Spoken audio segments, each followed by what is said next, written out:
We all know the stories about skinwalkers in the Southwest or the Jersey Devil, but every remote region in America has its own darkness. If you head deep into the Appalachian Mountains, specifically the backroads of West Virginia, there are rules you don't break. If you disrespect the mountains, they might not let you leave. This story happened to one of our subscribers, Austin. It's a warning. Once you enter the deep woods, you are on their territory.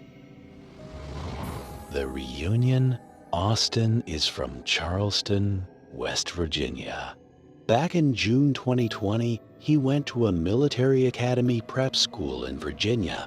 That's where he met his crew, Sean, Kyle, Andy, and Adam.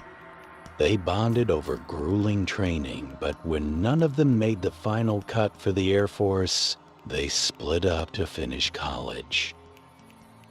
Fast forward to April 15th, 2024. Kyle sends a group text.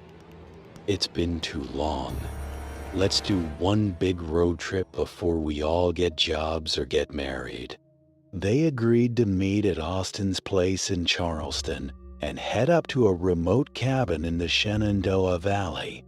On May 25th, 2024, the crew arrived. They prepped, rested, and planned to drive out the evening of the 27th to beat the traffic. If only they had left in the morning. The stop in the woods. They loaded up Austin's SUV and hit the road at 7 p.m. The vibe was great. Music blasting, catching up after 3 years. About 90 minutes in, they hit a stretch of road near the Monongahela National Forest.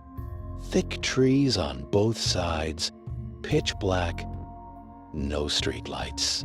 It was around 10:15 p.m. Andy, who was sitting in the back, tapped Austin's shoulder. "Hey man, pull over. I gotta take a leak." Austin pulled onto the gravel shoulder. "Make it quick. If anyone else has to go, go now. I'm not stopping again." They were joking around, waiting for Andy. But 10 minutes passed, then 15. Kyle frowned. "Where is he? Did he fall asleep out there?" Adam got out to check.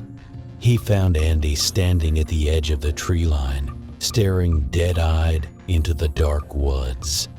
"Andy, let's go!" Adam yelled. Andy didn't move. He whispered, "Get the guys. Come here. Look at her." The whole group got out. Andy pointed into the void. "There's a beautiful girl standing right there. She's smiling at me." The guys looked. There was nothing but trees and darkness. Kyle scoffed. "You've had too many beers, man. Get in the car." They dragged Andy back to the SUV, but he kept looking back, mumbling, "She's calling me." She's walking into the woods. The ruin. 10 minutes later, Andy lunged forward and grabbed Austin's seat. "Stop the car." "I see her again. Please, just stop once. If you don't see her this time, I'll shut up. I promise." Frustrated, Austin pulled over again. They grabbed flashlights and followed Andy's gaze. There was a narrow, overgrown trail leading off the road, Andy whispered. She went down there. Against their better judgment, they followed the trail about 50 yards in. They found an old, burned-out foundation of a house. Just stone walls left. charred, black, like coal. They didn't see a girl, but Sean shone his light on the back wall. There was fresh white chalk writing on the black stone. It read, "Come in, someone is here to meet us." A cold chill hit the entire group. It was dead silent. Adam grabbed Andy. "We are leaving now." They practically ran back to the car, but Andy kept screaming, "Let me meet her. She wants to talk." They shoved him in and locked the doors. It was 10:45 p.m. The warning. They drove in silence until they reached a small roadside gas station and diner around midnight. They needed to clear their heads. They ordered coffee and sat outside on plastic chairs. Suddenly, Andy pointed at an empty chair. "Why is she sitting there?" The guys froze. Andy started opening the car door. "She's calling me." They grabbed him. "Andy, snap out of it!" Andy screamed, his voice changing slightly. "Am I crazy? Just because you are blind doesn't mean she isn't here." Austin decided they needed to move. "Let's go."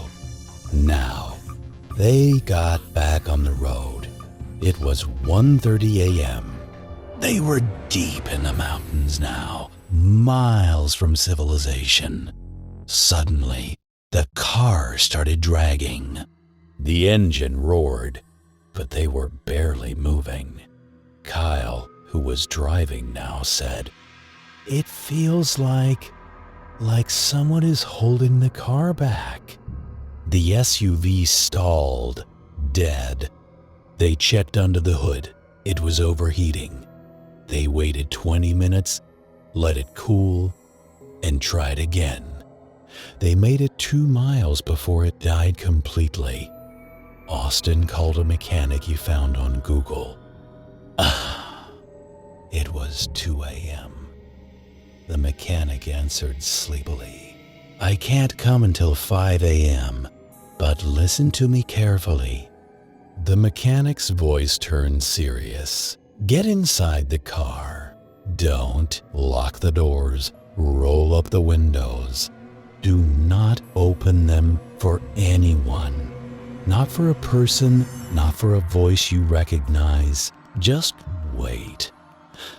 Austin hung up, terrified. They locked everything. The possession. At 2:30 a.m., another car approached. An older couple, locals. The old man rolled down his window and signaled them. Austin rolled his window down just an inch. "Broken down?" the old man asked. "Yeah, waiting for a mechanic," Austin said.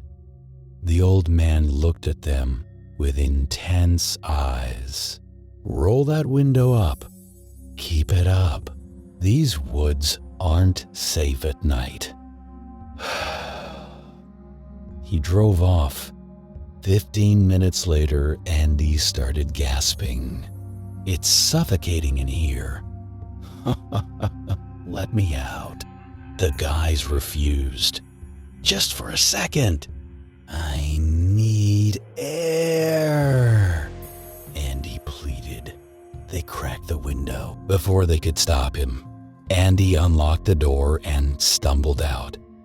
He walked to the edge of the road, sitting on a concrete barrier near a drop-off. Austin listened closely. "He's talking to someone." Adam whispered, "Is he on the phone?"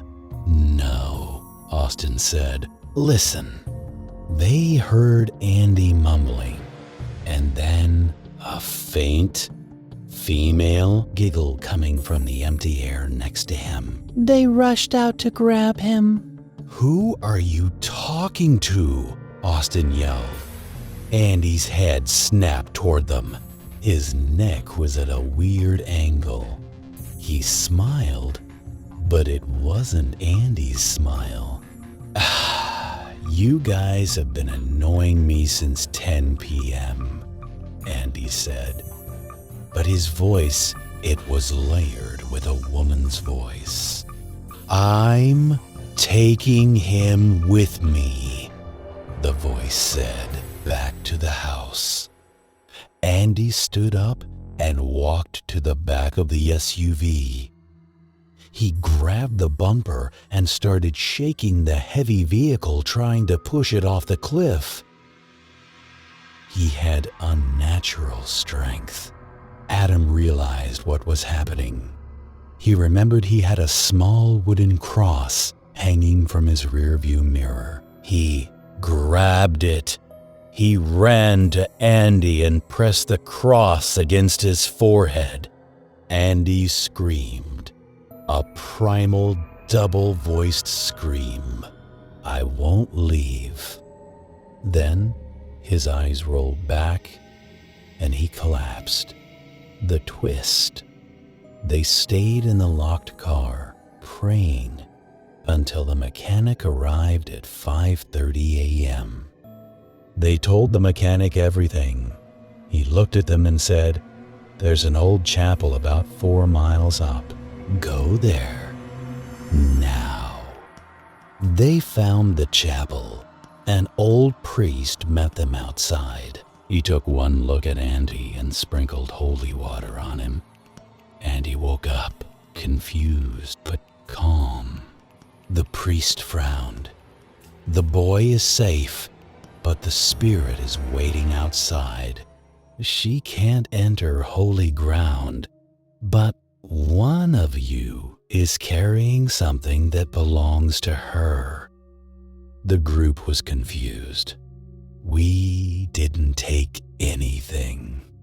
The priest pointed at Andy's boot. "Check his shoe." They checked Andy's hiking boot.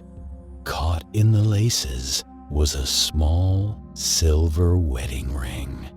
The priest explained, years ago, a woman and her husband crashed their motorcycle near that burned-down house. He died instantly. She wandered the woods looking for him until she died of exposure. She's looking for a companion. If that ring had stayed on him, she would have taken his soul. They drove back to the ruin in the daylight, terrified, and left the ring on the stone wall. They canceled the trip and drove straight home. The mountains have rules. Respect them, or you might pick up a passenger you can't get rid of.